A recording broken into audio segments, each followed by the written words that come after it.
सोमवार की जब अष्टमी पड़ती है तब भगवान शिव का पार्वती से मिलन होता है, नारायण का लक्ष्मी से मिलन होता है, राधा का कृष्ण से मिलन होता है और सीता जी का राम जी से मिलन होता है। आज ये वो सोमवार की अष्टमी है। ये कोई सहज नहीं है, ये तो योग है और ठाकुर जी की बड़ी कृपा हुई है, भोलेनाथ जी की बड़ी करुणा हुई है जो आज आप और हम सब बैठकर कथा का रसतत्व ग्रहण कर रहे हैं। एक मन में भाव उत्पन्न कर कर, एक ललकता उत्पन्न कर। हम तो कई बार आप लोगों को कथा में भी वर्णन करें, कभी मौका मिल जाए करे ना तो सोमवार की जो अष्टमी होती है ना, प्रयास करना कभी अगर मौका मिल जाए करे आप लोगों को। सोमवार की जो अष्टमी होती है, जिस लड़का लड़की का विवाह नहीं होता, जिसका मंगल पाणिग्रहण संस्कार नहीं होता, वो जो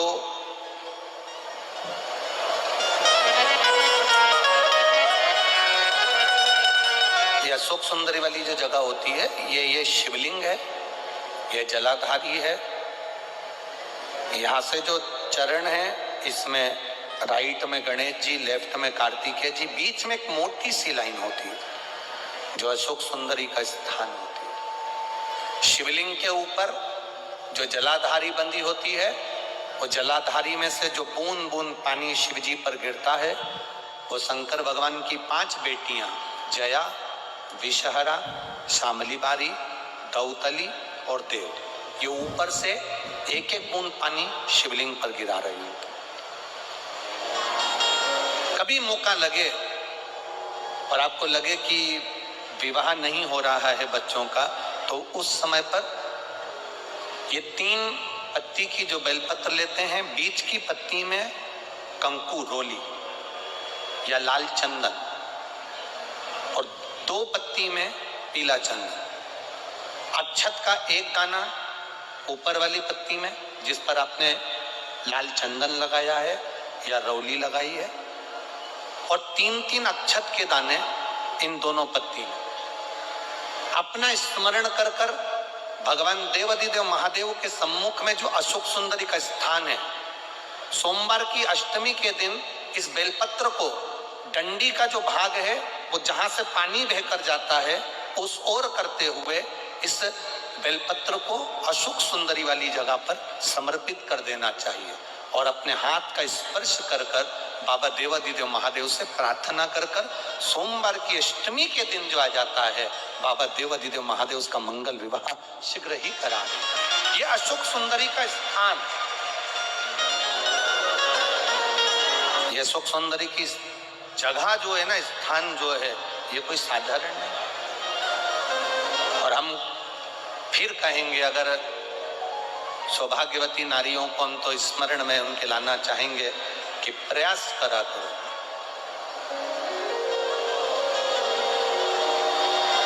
प्रयास करा करो कि सुहाग की सामग्री आप चुनरी देते हो, चूड़ी देते हो, काजल देते हो, लाली देते हो, आप बहुत सारा सामान सुहाग का देते हो, हम मना नहीं करेंगे, पर प्रयास करा करो कि सुहाग की सामग्री कभी भी प्लास्टिक की डलिया में नहीं, बांस की टोकनी में रखकर देना चाहिए। सोमवार की अष्टमी हो, सोमवार की अष्टमी हो, उस दिन शंकर जी के मंदिर में जाओ, 3 चीज लेकर जाओ, मूंग के दाने, चावल, बेलपत्र। चावल जो 31 लेकर गए हो, अपनी कामना कर कर शंकर जी की देहली पर रख दो, चौखट पर, कहीं पर भी एकांत में उसको रख दिया जाए। मूंग के जो दाने लेकर गए हो 31, वो नंदी के पास में, जो नंदी का पांव ऊंचा रहता है उस पांव के पास रख दीजिए। और जो 31 बेलपत्र लेकर गए हो, वो 31 बेलपत्र अशोक सुंदरी वाली जो जगह है, आप ये शिवलिंग, ये जलाधारी जहां से पानी बहता है, उसके बीच में एक मोटी सी लाइन होती है जो शंकर भगवान की छोटी लड़की अशोक सुंदरी का स्थान है। शिव जी के 13 बच्चे हैं, 13 बच्चे में सबसे छोटी लड़की अशोक सुंदरी यहीं पर विराजमान होती है, जहां से पानी नीचे गिरता है। प्रत्येक शिवलिंग के सामने एक मोटी सी लाइन होगी। उस मोटी सी जो लाइन है अशोक सुंदरी, वहां पर जो 31 बेलपत्र लेकर गए हो, अपनी कामना कर कर पीला चंदन लाल चंदन लगाकर उस पर समर्पित करते जाओ। उसकी डंडी जहां से पानी बहता है उस ओर होना चाहिए। आप निवेदन कर कर देखो, एक सोमवार की अष्टमी पर कर कर देखना, दूसरी सोमवार की अष्टमी आएगी, अपने आप आपका काम हो गया होगा। कहा है कि सोमवार की अष्टमी के दिन भूल से भी अगर एक बेलपत्र एक श्वेत पुष्प शंकर भगवान को समर्पित हो जाता है तो ये मानकर चलें कि आपने कुछ मांगा भी नहीं तो भी शंकर भगवान देने के लिए आपके दरवाजे पर पहुंच गए। धतूरा और उसमें लगने वाला एक पुष्प, आस्था चैनल पर आप लोग देख रहे होंगे धतूरे के फूल का दर्शन। धतूरा और धतूरे का पुष्प छोटा सा पौधा है, ज्यादा बड़ा नहीं है, कांटा लग रहा है, धतूरा लग रहा है, और उसमें भी साधारण धतूरा नहीं, जिस धतूरे के नीचे की डंडी लाल कलर की होती है, अगर वो सोमवार की अष्टमी को देवाधिदेव महादेव को समर्पित करी जाती है तो उसके घर में कभी संपदा की कमी नहीं होती है। वो धतूरा साधारण नहीं है। धतूरे में भी लाल डंडी, जैसे धतूरा गोल होता है उसके नीचे छोटी सी डंडी, देखा है आप लोगों ने? अरे देखी कि नहीं देखी बोलो? धतूरा देखा है ना?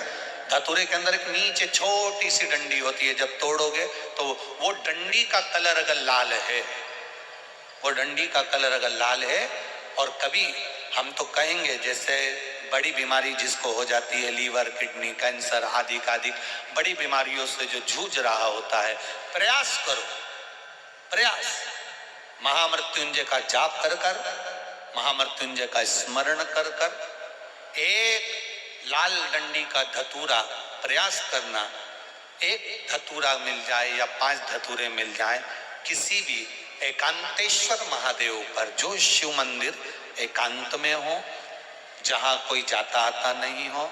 वैसे तो अब बहुत मुश्किल है कि ऐसा मंदिर मिल जाए जहां कोई जाता आता नहीं हो, पहले की बात दूसरी है, अब बात दूसरी है।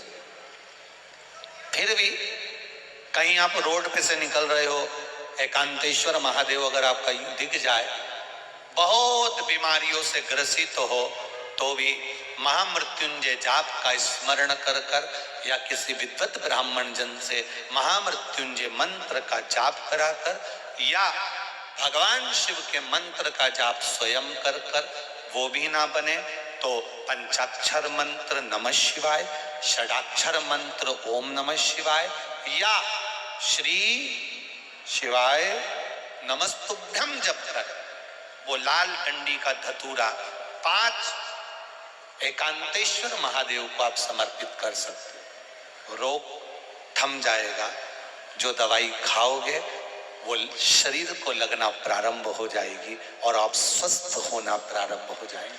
अगर बड़ा रोग, सोमवार की अष्टमी के दिन जिंदगी में बहुत ऐसा हताशपन लगने लगे और लगने लगे कि हमारा कोई साथ देने वाला नहीं है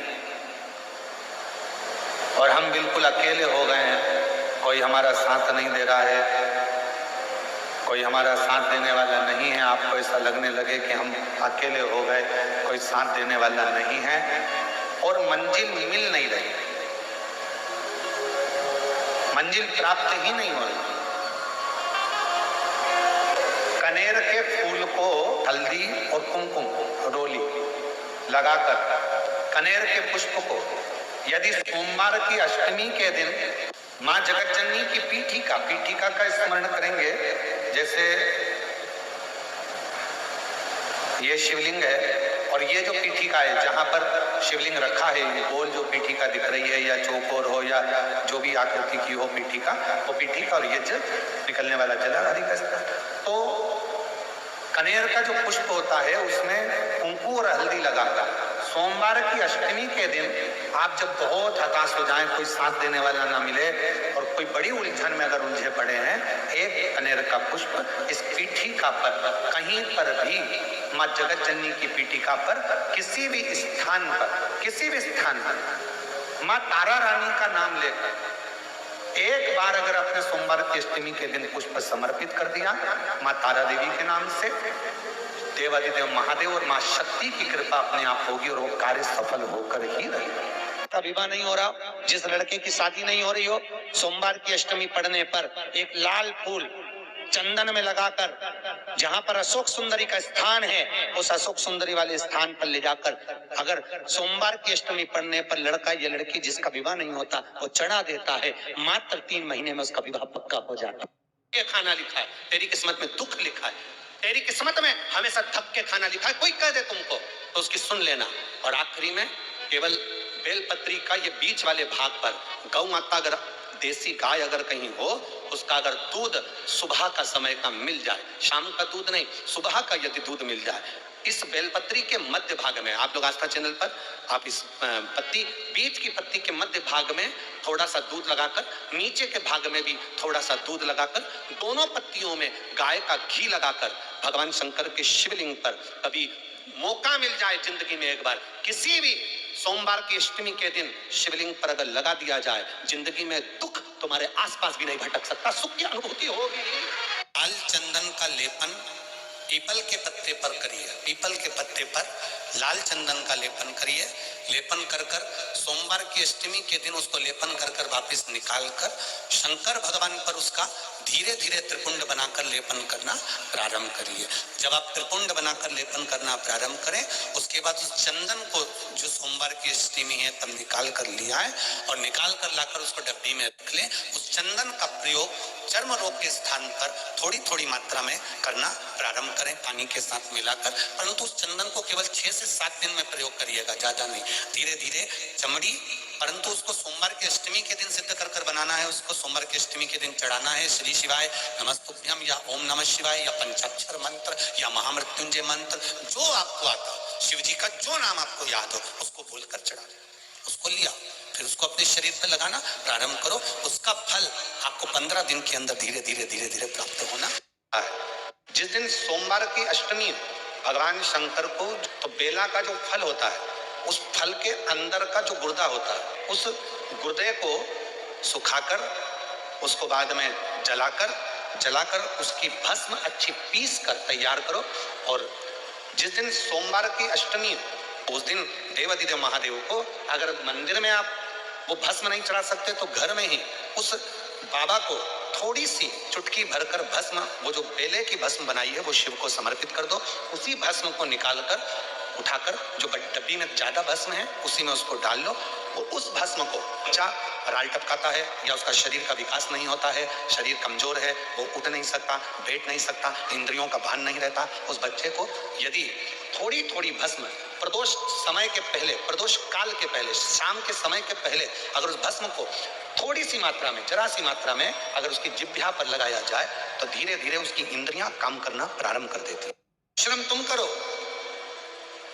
कई लोग कह देते हैं हमारा ये काम नहीं चल रहा, हमारी फैक्ट्री नहीं चल रही, हमारी दुकान नहीं चल रही, ऐसा लग रहा है किसी ने हमारी फैक्ट्री पे टोना कर दिया, ऐसा लग रहा है किसी ने टोटका कर दिया, ऐसा लग रहा है हमारी दुकान को किसी ने बांध दिया, ऐसा लग रहा है कि हमारे ऊपर किसी ने काला जादू कर दिया, किसी ने ऐसा कर दिया। शिव महापुराण की कथा कहती है मेरा भोले बाबा शमशान का निवासी है और शंकर भगवान को यदि तुम एक लोटा जल चढ़ाकर उसका जल लाकर अपनी दुकान घर में छीट रहे हो तो किसी की सामर्थ्यता नहीं कि तुम्हारे घर पर या तुम्हारी दुकान पर कोई टोना हो जाए, कि टोटका हो जाए, कि कोई तुम्हारे यहाँ काला जादू करे।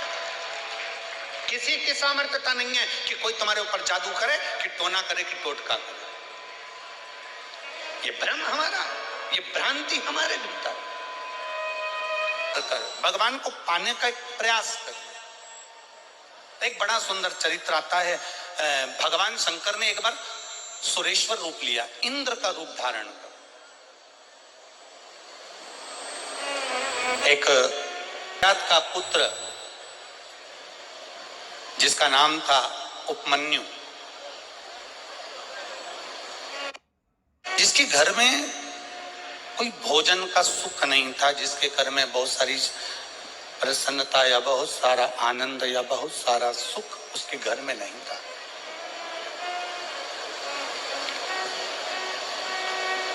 एक दिन उपमन्यु के मामा उपमन्यु के पास आए और उपमन्यु के मामा जी ने उपमन्यु से आकर कहा कि अपनी बहन से कहा कि एक काम करो, अब तुम्हारे घर में अगर भोजन का भाव नहीं है और बहुत तकलीफ में जिंदगी चल रही, बड़े दुख में जीवन चल रहा है, बड़ी तकलीफ में जिंदगी चल रही है, तो तुम एक काम करो, हमारे साथ में अब हमारे घर चलो। उपमन्यु अपने मामा के यहाँ गए।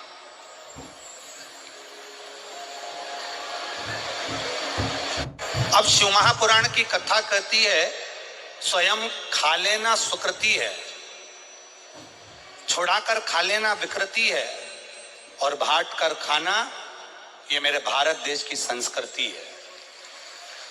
अगर भगवान ने शरीर दिया है, मौका दिया है, और ये शरीर भगवान ने दिया, ये मौका दिया, और ये जीवन में कुछ अच्छा हमें परमात्मा ने दिया है, तो हम अच्छा दुनिया को देने का प्रयास करें। पर हमारी आदत थोड़ी सी अलग है। हमारी आदत क्या अलग है कि जो अच्छा होता है हम उसको अपने पास रखने का प्रयास करते हैं, और जो बुरा होता है वो दूसरे को देने का प्रयास करते हैं। जैसे एक सहज भाषा में ले लो, बहुत अच्छी साड़ी अगर तुम्हें कहीं से मिली है तो तुम तुरंत उसमें फाल पी को लगा के तैयार कर लोगे, उसकी चोली वोली सिलवा के तैयार कर लोगे। साड़ी अगर थोड़ी सी भी 1 नंबर से 2 नंबर पर है तो तुम उसको अपनी बेटी को दे दोगे, और अगर वो 2 नंबर पर भी नहीं आ रही है, साड़ी थोड़ी भी गड़बड़ है, तो तुम अपनी बहू को दे दोगे। और अगर और भी ज्यादा गड़बड़ है, ना बहू के काम की, ना फिर वो बेटी के काम की, और ना फिर वो तुम्हारे काम की, तो तुम उसको पैकिंग कर कर भागवत जी पे चढ़ा दोगे। सोमवार के अष्टमी के दिन अशोक सुंदरी वाली जगह, सबको मालूम है ना अशोक सुंदरी की जगह, अशोक सुंदरी वाली जगह पर 7 हल्दी की बिंदी रख दी जाए, लड़का लड़की जिसका विवाह नहीं हुआ उसका हाथ रख दिया जाए, और वही हाथ के छापे पीपल के वृक्ष पर 5 लगा दिए जाएं। महाराज 3 महीने में उसका विवाह पक्का हो जाता है। सोमवार की अष्टमी का इतना भाव है, सहज नहीं है सोमवार की अष्टमी। शिव और आद्य शक्ति का मिलन है सोमवार की अष्टमी। भगवान शंकर और पार्वती का मिलन। ऐसी कौन सी कामना है जो शिव पूर्ण नहीं करते? बस आपका विश्वास, आप उस पर भरोसा करना तो पूर्ण करना। पूर्ण भरोसा मतलब छोड़ दिया छोड़ दिया, पूर्ण भरोसा मतलब शंकर जी के मंदिर में नारियल नहीं फूटता, फूटता है क्या? नहीं, क्योंकि पूर्ण समर्पित होता है। शिव जी को आधा चावल का दाना भी नहीं चढ़ता, पूर्ण चढ़ाई है। शिव जी को आधा फल नहीं चढ़ता, पूर्ण चढ़ता है। श्रीफल भी चढ़ेगा तो पूर्ण चढ़ेगा। शंकर भगवान के पास में आधे का कोई काम नहीं है, उनको पूर्ण समर्पण चाहिए। आपका पूर्ण समर्पण अगर आप दोगे तो शिव उसको स्वीकार करेगा। शिव जी पे विश्वास कितना करना चाहिए? कई लोग पूछते महाराज जी आप बताओ शंकर भगवान पे विश्वास कैसे करें? तो हमने कहा जैसे पायलट पर करते हो वैसे भगवान शंकर पे करो। जैसे ट्रेन में बैठते हो तो ट्रेन चलाने वाले ड्राइवर पर करते हो, ऐसे शंकर भगवान पर करो। बस में बैठते हो तो बस के ड्राइवर पर करते हो, ऐसा भगवान पर करो। पायलट कैसा हवाई जहाज चला रहा है आपको मालूम है क्या? जम के तो बोलो, जम के बोलो। मालूम है? आप तो आराम से अंदर जाके पायलट का दरवाजा बंद, वो अकेला उधर, तुम इधर, अब बढ़िया चकाचक सो रहे हो। तो पायलट पर विश्वास किया कि नहीं किया कि वो कहाँ ले जा रहा है, कैसे चलाएगा, क्या करेगा? ना तो पायलट दिखे ना आगे का दिखे, तुम्हें तो बादल ही बादल दिखे। बोलो सही है कि गलत है? इसके सिवाय कुछ दिखे तो तुम तो बिल्कुल अंधे भक्त बनकर बैठ गए कि पायलट चला रहा है, अपने को क्या करना। और मैं नाम बोला जाता है कि आज ये पायलट फ्लाइट को चला रहा है, बस उसी तरह तुम अंदर जाके बैठ गए, अब पायलट लेकर जा। उसी तरह ट्रेन में आराम से सो रहा है वो अकेला बेचारा ड्राइवर, बटन दबाए ये दबाए, सिग्नल नहीं देखे और तुम्हें निपटा दे तो भरोसा करा कि नहीं करा? जम के तो बोलो, करा कि नहीं करा भरोसा? विश्वास करा कि नहीं करा कि ड्राइवर चला रहा है, गाड़ी ले जा रहा है, ट्रेन चला रहा है, आप तो आराम से सो, रात भर सोए, चकाचक सवेरे उठे ना मुंडा घिसा फिर बैठ गए ट्रेन के अंदर, और ड्राइवर चला रहा है, अपने को कोई टेंशन ही नहीं, क्योंकि उस पर अपने विश्वास करा, उस पर भरोसा करा। बस वाला बस चला रहा है, तेज चला रहा, कम चला रहा, कैसी चला रहा, ऊंची चला रहा, नीची चला रहा, तुम तो बैठो। हाँ ज्यादा तेज चला तो तुम भी कहते जरा धीमे चला भैया, भैया ऐसा चला भैया।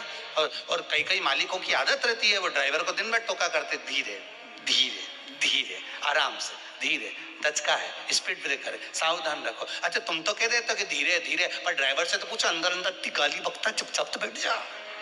की कथा कहती है बढ़ के, अगर व्यक्ति के जीवन में कितना भी कर्जा हो गया, कितना भी कर्जा हो गया, कर्जा चूके ही नहीं रहा, तो बट वृक्ष के नीचे यदि कोई शंकर का शिवलिंग हो, उस शिवलिंग पर जल चढ़ाना प्रारंभ करिए, बाबा से अपने मन की बात कहना प्रारंभ करिए, हृदय से उस भूमि की मिट्टी को नमन करिए, और बटकेश्वर महादेव का यदि कोई बेलपत्र मिल जाए चढ़ा हुआ, तो वो अपनी जेब में रखना प्रारंभ करें।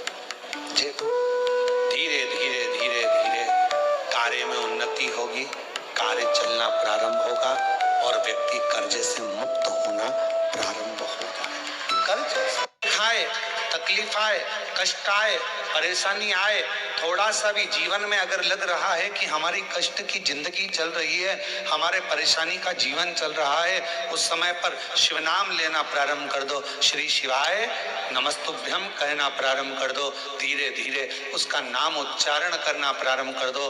घर के दरवाजे पर श्री शिवाय नमस्तुभ्यम लिख दो, गाड़ी पर, बंगले पर, दुकान पर, जायदाद पर उसका नाम लिख दो कि अब हमारे बस का नहीं है, लोग हमको तकलीफ दे रहे हैं, कष्ट दे रहे हैं, अब दुनिया हमारे से नफरत कर रही है, पर मेरे बाबा तू मुझे निभा लेना। पूरी जमीन, जायदाद, मकान, गाड़ी, खुद सब कर श्री शिवाय नमस्तुभ्यम लिख दो, उसके सुप्रत।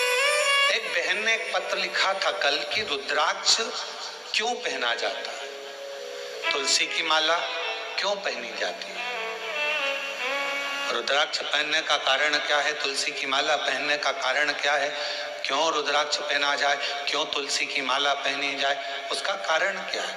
हम आपसे पूछते हैं, सब बोलना, एक कटोरी में शक्कर ले लो, ठीक है, उसमें तुलसी का थोड़ा सा दल डाल दो, क्या बन गया, जम के बोलो, प्रसाद बन गया। भोजन है, भोजन की थाली में जब तक तुलसी का दल नहीं डाला तब तक वो प्रसाद नहीं हुआ। तुलसी का एक पत्ता, थोड़ा सा दल भोजन की थाली में डल गया, क्या बन गया, प्रसाद। इतना बड़ा भगोना भरकर नुक्ति बनी है, सेव बना है, प्रसाद बना है, उसमें थोड़ा सा तुलसी का दल डाल दो, क्या बन गया, प्रसाद।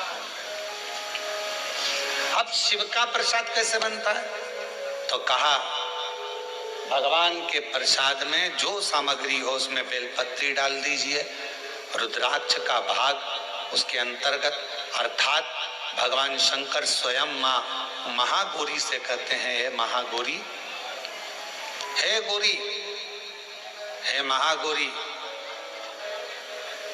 जैसे तुलसी भोजन में डालने पर प्रसाद बन जाती है, उसी तरह संसार का मनुष्य जब किसी रुद्राक्ष को अपने गले में धारण करता है तो वो मेरे लिए प्रसाद बन जाता है, मेरा अपना बन जाता है, उसको मैं स्वीकार कर लेता हूं, वो मेरा अपना है।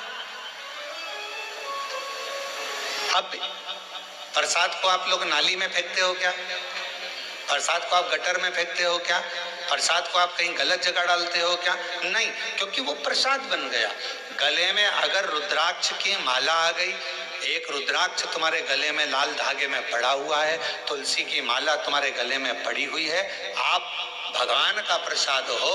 अगर चलते फिरते मौत का किसका ठिकाना, मृत्यु का किसको भरोसा, कब प्राण छूट जाए। अगर हमारे गले में रुद्राक्ष पड़ा है, तुलसी की माला पड़ी है और हमारे प्राण छूट भी गए, तो हम वो प्रसाद हैं कि हमें नरक में नहीं पटका जाएगा, गलत जगह पर नहीं पटका जाएगा, हमको श्रेष्ठ जगह पर रखा जाएगा। प्रसाद को नाली में नहीं डालते, प्रसाद को गटर में नहीं डालते, रुद्राक्ष पहनने वाला, तुलसी की माला धारण करने वाले को गलत जगह पर नहीं भेजा जाता, गलत जगह पर।